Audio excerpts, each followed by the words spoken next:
The corridor lights flicker above me, and I can hear her boots on the metal floor behind me, slow and steady, like she has all the time in the world. I do not run. My hands are shaking, my chest is tight, but my feet stay planted on the cold floor of the maintenance shaft. She stops when she sees I am not moving. Her tall frame fills the narrow hallway, dark armor catching the dim light, and her eyes, glowing faint gold, study me the way a scientist studies something strange under a microscope. "Why aren't you running, human?" she asks. Her voice is deep and smooth, almost gentle, which makes it worse somehow. I swallow hard and look up at her. This creature that has hunted 100 worlds, this being that came down from the sky 3 days ago and turned my quiet colony into a hunting ground. My name is Ethan Marlowe. Before all this, I was nobody important. I fixed air filters and coolant lines in the lower levels of Haven Ridge, a small mining colony on the edge of nowhere. I was not a soldier. I never held a weapon that could do real damage. I spent my days underground, crawling through pipes, listening to machines hum, and I thought that would be my whole life. Then the sky turned red. 3 days ago, ships the size of small moons appeared above our colony. Nobody understood what was happening until the first pods landed and the hunters came out. They called themselves the Severi, though I only learned that name later. To them, we were not people to conquer or enslave. We were something else. We were sport. They came to hunt.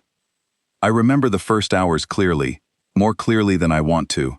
The alarms, the screaming, people running through the streets, trying to reach the shuttle bays, trying to find anywhere to hide. The soldiers we had, the small colonial defense force, fought bravely, but their weapons barely scratched the Severi armor. Within a day, most of them were gone, captured or worse. The hunters did not attack like an army. They spread out, alone or in pairs, moving through our colony like it was a game preserve, picking off anyone who tried to flee. I watched it happen from a maintenance window, high above the main square, and I made a choice that probably saved my life, even though at the time it felt like the end of everything. I did not run toward the shuttle bays with everyone else.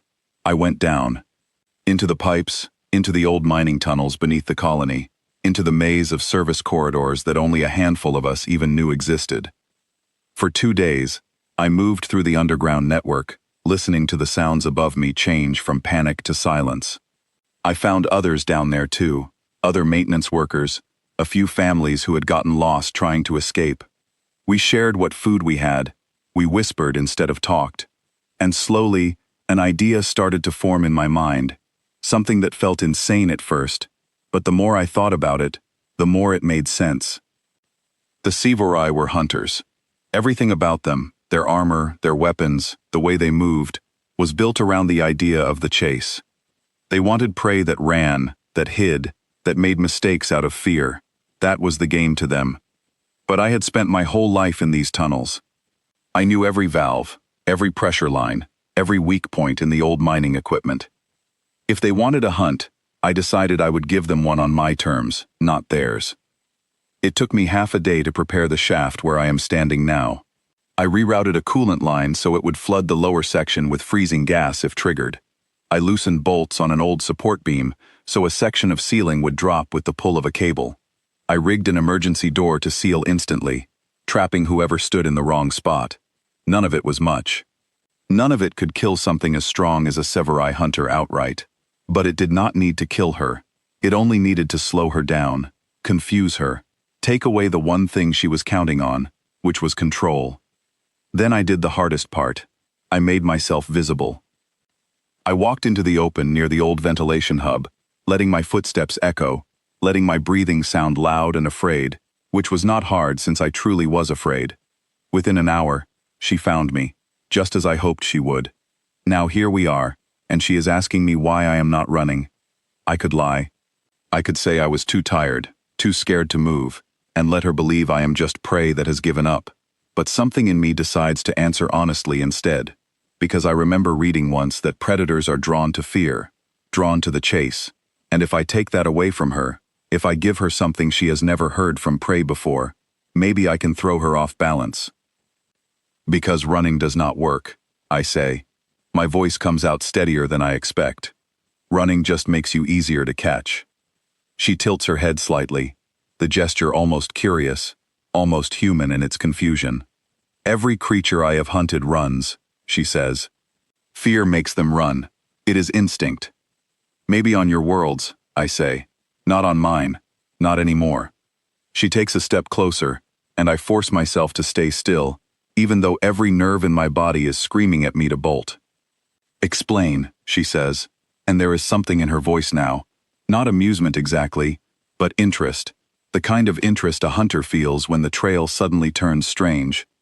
A long time ago, I say, my planet was full of animals that could kill a human without much effort. Big cats with claws longer than my fingers, wolves that hunted in packs smart enough to trap prey twice their size, bears strong enough to crush bone with one strike. Compared to them, a human alone was weak, slow, and easy to catch. And yet you are the ones who survived, she says.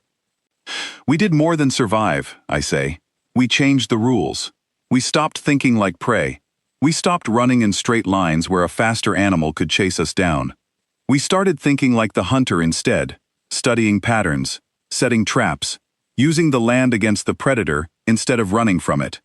The animals that used to hunt us either disappeared or learned to fear us instead. For a moment, she is silent, and I can see something shift behind her golden eyes, something like recalculation. You are saying this is a trap, she says slowly. I am saying you already walked into one, I answer, and I raise my hand toward the small device clipped to my belt, the trigger I built from spare parts and old wiring. The corridor behind you sealed the moment you stepped past that support beam. The coolant line above your head is rigged to flood this section with freezing gas if I pull this trigger. I am not fast enough to outrun you. I never was, but I do not need to be fast. I only needed you to follow me here. Her hand moves toward her weapon, but she stops herself, some instinct or curiosity holding her back. If this is a trap, she says, why tell me? Why not simply spring it? That question catches me off guard, because it is the same question I have been asking myself since I designed this whole plan. Why give her the choice at all? I could have triggered it the second she stepped through, ended the danger before it even had a chance to speak. But something in me, some part that still believes there is a difference between defending my home and becoming exactly what she already thinks I am, makes me want to try something else first. Because I do not want to kill you, I say, and even as the words leave my mouth, I realize how strange they sound in this moment. I want you to understand something. Humans are not the prey your species thought we were. We can fight, we can trap, we can win, but we do not have to become monsters to do it. Her eyes narrow, and for the first time since this encounter began, I see something that might be uncertainty. Every hunt I have completed ends the same way, she says. The prey dies, or the prey escapes, and I return home with proof of victory, or proof of failure. There is no third outcome. There is now, I say.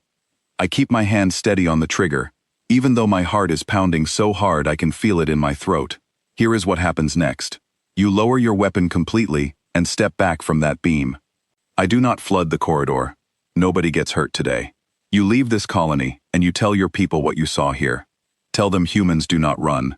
Tell them the old stories about easy prey are wrong. And if I refuse, she says, if I decide to test whether your trap is real. I force myself to hold her gaze, even though every part of me wants to look away. Then you will never know if I was bluffing, I say. And from what I have learned about hunters like you, uncertainty is the one thing you cannot stand. You built your whole reputation on knowing your prey completely before you strike. I am the first thing you have found on this world that you cannot predict. The silence stretches between us, filled only by the low hum of machinery and the faint hiss of gas somewhere in the pipes above. I watch her weight shift, watch the tension in her shoulders, and I understand that this next moment, whatever she decides, will define everything that comes after it. Not just for me, but maybe for every human left on this colony, hiding underground, and praying for a chance to see daylight again. Then, slowly, she lowers her weapon. It is not surrender exactly, more like a hunter, recognizing when the terrain has changed beneath her feet. She studies me a moment longer, and then she says something I never expected to hear from a creature that came here to hunt my species like animals. In 300 cycles of hunting, she says, no prey has ever spoken to me as an equal. Most beg, some fight blindly, without thought, until they fall. You are the first to offer terms. Because I am not prey, I say. None of us are. Your people made a mistake coming here, and I am giving you the chance to leave before that mistake gets worse for both of us. She studies me for a long moment, and something passes behind her eyes that I cannot quite name, respect maybe, or the beginning of doubt about everything she believed about creatures like me. Then she steps back from the beam, exactly as I asked, and lets her weapon lower fully to her side. I do not trust her completely. I would be foolish to.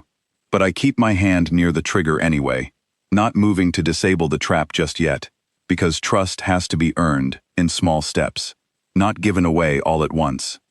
There are others like you hunting this colony, I say. Other people I care about are still hiding, still scared, still running from your kind through streets that used to feel safe. I need you to call them back. I need this to stop. I cannot command the others, she says. Each hunter follows their own trail. Then tell them what you learned here, I say. Tell them the hunt on this world is different than they expect. Tell them humans do not break the way other prey breaks. She considers this, and for a moment, I think she might refuse, might decide the hunt matters more than whatever strange respect has grown between us in these last few minutes.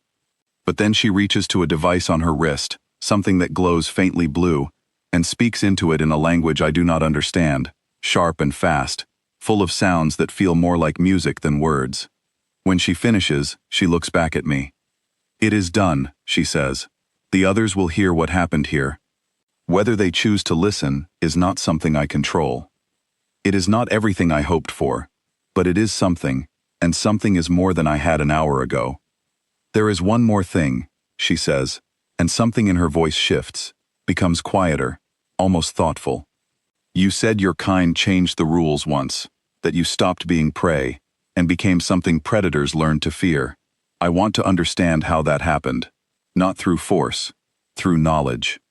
I study her for a long moment, weighing the risk of what she is asking against the chance it represents. A Severai hunter, standing in the wreckage of everything she believed about my species, asking not for another kill, but for understanding. That is a longer story, I say, longer than we have time for down here.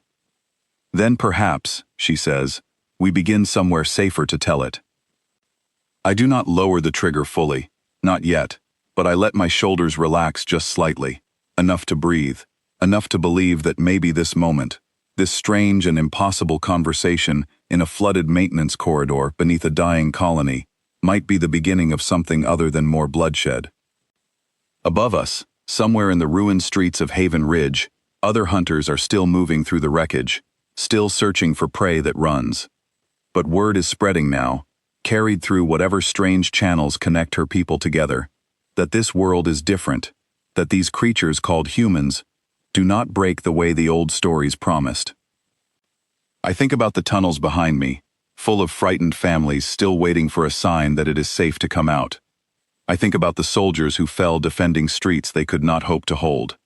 I think about every person on this colony who chose to run and was caught, and every person who, like me, chose something else instead. You asked me why I was not running, I say quietly. The truth is, some part of me wanted to. Every instinct I have screamed at me to run the second I saw you in this corridor, but running has never saved anyone from something stronger and faster. Standing still, thinking clearly, using what I know better than you do, that is what saves people. That is what my species learned a long time ago, and it is what your people are learning today. She does not answer right away. Instead, she looks past me, down the dark corridor toward the sealed door, toward the tunnels where my people are still hiding, still hoping. Take me to them, she says finally. Let me see for myself what kind of creatures choose to stand instead of run. I hesitate only a moment before I nod, because somewhere between the fear and the trap and the desperate gamble of this conversation, something has shifted, not just in her, but in me too. I came into this corridor expecting to fight for my life, maybe to die trying to protect people I had never even met. Instead, I am walking out of it with something I never expected to find in the middle of an invasion. A chance, not just to survive, but to change what happens next. As we move together toward the sealed door, her steps slow and careful behind mine, I think about all the stories I used to hear as a child. Stories about brave heroes who ran into danger without fear, who never doubted themselves for even a moment. I was never that kind of person. I was scared the entire time, every second of it. But I learned something in that corridor that no story ever taught me clearly enough. Courage does not mean feeling no fear. It means standing still when every part of you wants to run, and trusting that thinking clearly matters more than moving fast. It means understanding your enemy well enough to turn their own strength into their weakness. And sometimes, it means offering a hand instead of a weapon, even to someone who came to hunt you, because the alternative, becoming just as cruel as the thing you are fighting, is its own kind of defeat. The door opens ahead of us, and I step through first, into the dim tunnels where the last of my people are waiting, not knowing that the alien who just walked in behind me is no longer here to hunt them. She is here to listen. And somewhere far above us, among the stars that brought her kind to this world expecting easy prey, word is already spreading among the Savorai fleet, carried hunter to hunter, ship to ship, about a small mining colony on a forgotten planet where the humans did not run. Where one man answered a simple question with something no predator had ever heard before and changed the shape of an entire invasion with nothing more than his own steady voice and a mind that refused to break.